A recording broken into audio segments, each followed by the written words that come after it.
എന്തെങ്കിലും ഒരു കാര്യം സസ്പെൻസ് ഇട്ട് പറഞ്ഞു കഴിഞ്ഞാൽ അത് അറിയാനുള്ള ആവേശം നമുക്ക് കൂടുതലായിരിക്കും. അതേപോലത്തെ ഒരു വീഡിയോ ആണിത്. Welcome back to the channel technical view Malayalam.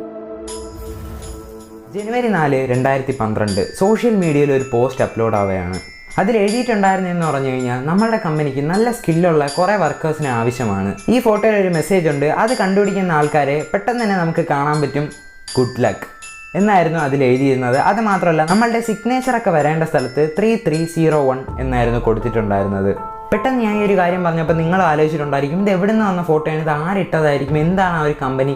അതേപോലെ തന്നെയാണ് അപ്പോൾ ആ സോഷ്യൽ മീഡിയയിൽ ആക്റ്റീവ് ആയിരുന്നവർ നോക്കിയത്. കുറേ ആൾക്കാർ ആ ഒരു ഫോട്ടോ എടുത്ത് ടെക്സ്റ്റ് എഡിറ്ററിലിട്ട് നോക്കിയപ്പോഴാണ് അവിടെ ഒരു പേരും താഴെ ഒരു ലിങ്കും ഉണ്ടായിരുന്നു. ആ ഒരു ലിങ്ക് ഓപ്പൺ ചെയ്തപ്പോൾ ഒരു വെബ്സൈറ്റിലോട്ടാണ് പോയത്. ആ ഒരു വെബ്സൈറ്റിൽ കുറേ ലൈൻസ് കൊടുത്തിട്ടുണ്ടായിരുന്നു. പക്ഷെ ആ ഒരു ലൈനിന് ഒരു ബന്ധവും ഇല്ല. അതായത് ആദ്യം കിടക്കുന്ന ഒരു ലൈനും രണ്ടാമത് കിടക്കുന്ന ഒരു ലൈനും ഒരു ബന്ധവും ഇല്ല. എന്താണെന്ന് വായിച്ചാലും മനസ്സിലാവില്ല.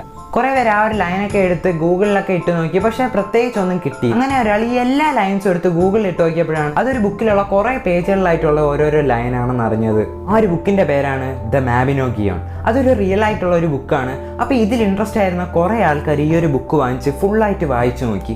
പക്ഷെ പ്രത്യേകിച്ചൊന്നും അവർക്ക് കിട്ടിയിട്ടുണ്ടായിരുന്നില്ല. കുറേ ദിവസം കഴിഞ്ഞിട്ട് ഒരാൾ പറയുകയാണ് എനിക്കെന്തോ ഒരു ഹിന്ദി കിട്ടിയിട്ടുണ്ട് എന്നൊരു പോസ്റ്റ് ഇടുകയാണ്. അതൊക്കെ കിട്ടിയിട്ടുണ്ടായിരുന്നെന്ന് പറഞ്ഞു കഴിഞ്ഞാൽ ഈ ഫസ്റ്റ് പേജിൽ ഓരോ സെൻറ്റൻസ് തീരുമ്പോഴും ഫുൾ സ്റ്റോപ്പ് കഴിഞ്ഞ് അടുത്ത സെൻറ്റൻസ് സ്റ്റാർട്ട് ചെയ്യുമ്പോൾ ഓരോ ക്യാപിറ്റൽ ലെറ്റേഴ്സ് ആണ് വരുന്നത്. പുള്ളിക്കാരൻ അതിനെയൊക്കെ റൗണ്ട് ചെയ്ത് എല്ലാം കൂടെ ചേർത്തപ്പോൾ ഒരു സെൻറ്റൻസ് കിട്ടി. Calls at this telephone number. അങ്ങനെ അതിൽ ടെലഫോൺ നമ്പർ എവിടെയാണെന്നുള്ളത് തപ്പി കണ്ടുപിടിച്ചു. ഏതെങ്കിലും പേജ് നമ്പറാണോ അങ്ങനെയൊക്കെ തേടിയപ്പോൾ വീണ്ടും ഒരു ഹിന്ദി കിട്ടുകയാണ്. ആ കഥയിൽ കൊടുത്തിട്ടുണ്ട് ഞാൻ 3 മണിക്ക് കഴിച്ചു, 9 മണിക്ക് ആഹാരം കഴിച്ചു, നമ്മൾ 7 പേരുണ്ടായിരുന്നു, അങ്ങനെയൊക്കെ കുറേ കാര്യങ്ങളുണ്ടായിരുന്നു. അതൊക്കെ ചേർത്തപ്പോൾ ഒരു ഫോൺ നമ്പർ കിട്ടി. ആ ഫോൺ നമ്പറിലോട്ട് വിളിച്ചപ്പോൾ ഒരു ഓഡിയോ പ്ലേ ആയ. There are 3 prime numbers associated with the original final.jpg image. 3301 is one of them. You will have to find the other 2.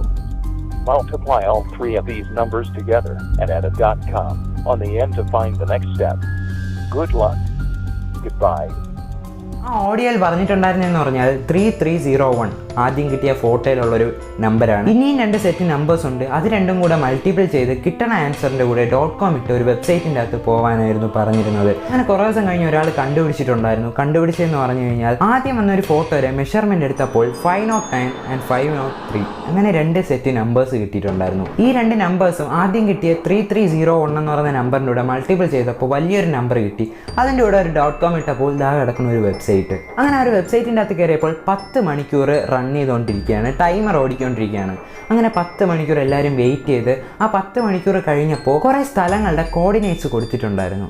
അത് മാത്രമല്ല ഇതൊക്കെ ചെയ്ത ആളിൻ്റെ ഒരു ക്ലൂവും അവിടെ ഉണ്ടായിരുന്നു. അതിൻ്റെ മുകളിലായിട്ട് ഒരു ഇൻസെക്റ്റിൻ്റെ ഒരു പടം, കാണാൻ ഒരു ഈച്ചയെ പോലെയൊക്കെ ഇരിക്കുന്ന ഒരു ഇൻസെക്റ്റാണ്. ആ ഒരു ഇൻസെക്റ്റിനൊരു പേരുണ്ട് സിക്കേഡ. ഈ കോർഡിനേറ്റ്സ് ഒക്കെ എടുത്ത് ഗൂഗിളിൽ പേസ്റ്റ് ചെയ്ത് നോക്കിയപ്പോൾ കുറേ സ്ഥലങ്ങളുടെ ലൊക്കേഷനാണ് കാണിച്ചത്. ഏകദേശം 14 സ്ഥലങ്ങളുടെ ലൊക്കേഷൻ. കമ്പ്യൂട്ടറിൻ്റെ മുമ്പിരുന്ന് ഹിൻസ് കണ്ടുപിടിച്ചുകൊണ്ടിരുന്ന ആൾക്കാർ ഫ്ലൈറ്റ് പിടിച്ച് ഓരോ കൺട്രിക്ക് പോകാൻ തുടങ്ങി. അങ്ങനെ ഈ ഒരു ലൊക്കേഷനിൽ ആൾക്കാർ പോയപ്പോൾ അവിടെ സിക്കേഡയുടെ പടം കൊടുത്തൊരു പേപ്പർ നോട്ടീസ് അവിടെ ഒട്ടിച്ചിട്ടുണ്ടായിരുന്നു. അതിൻ്റെ താഴെയായിട്ട് തന്നെ ഒരു QR കോഡും ഉണ്ടായിരുന്നു.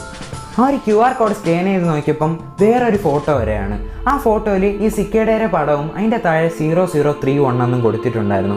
ആദ്യം വന്ന ഫോട്ടോ പോലെ തന്നെ ഇതിനെ ടെക്സ്റ്റ് എഡിറ്ററിലിട്ട് ഡീകോഡ് ചെയ്ത് എടുത്തപ്പോൾ കുറേ പാട്ട് വരികളായിരുന്നു അവിടെ കൊടുത്തിരുന്നത്. അങ്ങനെ ഈ ഒരു പാട്ട് വരികളെ അറേഞ്ച് ചെയ്തിട്ടില്ലായിരുന്നു. അതിനെ അറേഞ്ച് ചെയ്ത് ഗൂഗിളിൽ ഇട്ട് നോക്കിയപ്പോൾ വേറൊരു ബുക്കിലുള്ള കുറേ വരികളായിരുന്നു ഇത്. അങ്ങനെ ആ ഒരു ബുക്ക് ആദ്യം ചെയ്ത പോലെ തന്നെ ചെയ്ത് അവസാനം ഒരു ലിങ്ക് കിട്ടുകയാണ്. ആ ലിങ്കിൻ്റെ അകത്ത് കയറി നോക്കിയപ്പോൾ we want the best one not the followers. അതായത് ഈ ഒരു ലിങ്ക് ടച്ച് ചെയ്ത് ആദ്യം വന്ന ആളെ മാത്രമേ അവർ സെലക്ട് ചെയ്തിട്ടുള്ളൂ, ബാക്കിയുള്ളവരെയൊന്നും ആവശ്യമില്ല എന്ന്. അങ്ങനെ അവർ സെലക്ട് ചെയ്ത ആ ഒരാളെടുത്ത് ആ കമ്പനി പറഞ്ഞിട്ടുണ്ടായിരുന്നെന്ന് പറഞ്ഞു കഴിഞ്ഞാൽ ഇനി തരുന്ന ഒരു ഇൻസ്ട്രക്ഷനും സോഷ്യൽ മീഡിയയിൽ പോസ്റ്റ് ചെയ്യാനോ ആരെടുത്ത് പറയാനോ പാടില്ല എന്ന്. ഇവരൊക്കെ സോഷ്യൽ മീഡിയ ഫ്രണ്ട്സ് ആയതുകൊണ്ട് തന്നെ ഇവർക്ക് നേരിട്ട് ആരെയും അറിയത്തില്ല, ഫോൺ നമ്പേഴ്സ് ഒന്നും ഇല്ല. അതുകൊണ്ട് തന്നെ അതിനുശേഷം എന്ത് നടന്നു എന്നുള്ളത് വേറെ ആർക്കും അറിയാൻ സാധിക്കത്തില്ല. അങ്ങനെ കുറേ ദിവസം കഴിഞ്ഞ് സിക്കേഡ വീണ്ടും ഒരു പോസ്റ്റ് ഇടുകയാണ്.